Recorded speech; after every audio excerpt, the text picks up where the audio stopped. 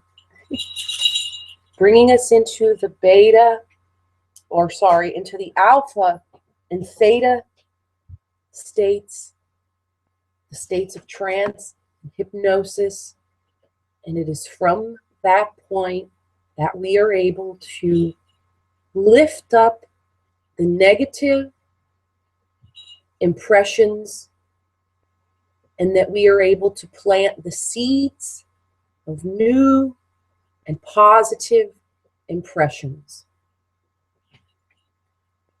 The practice of mantra meditation for me has been amazing over the years, almost actually over a decade now, going on 12 years.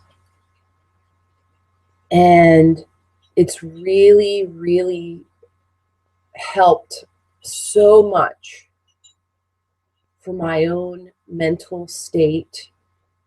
I had many early life experiences that were very negative, and so I was given a pretty good chunk of obstacles to work with in this lifetime.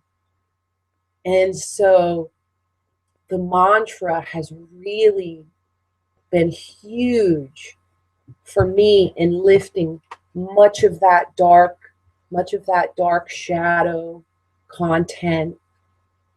And I've made so much progress with this practice over the years.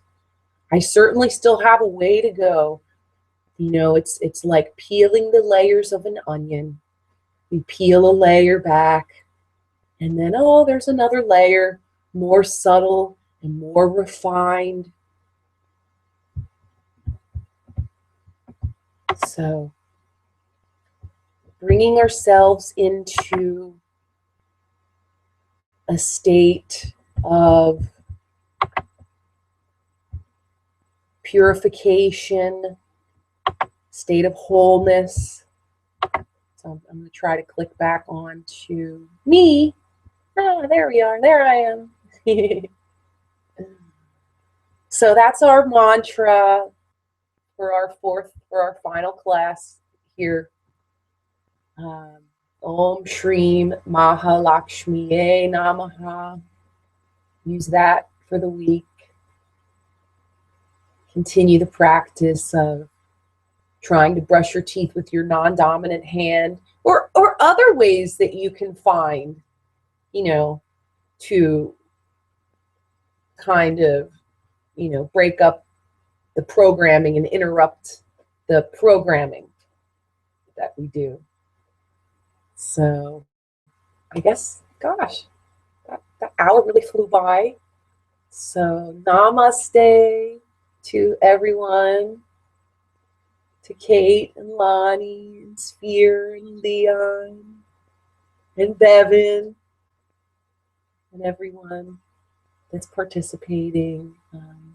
I hope that you will continue to use the mantra for your meditation practices and for your spiritual growth and development. And I will be offering more of these webinars in the future. So, you know, look forward to that. And many of them will be donation only as I move on in the future with this. So, yeah. So, Om Bolo Satguru Maharaja Ki Jai.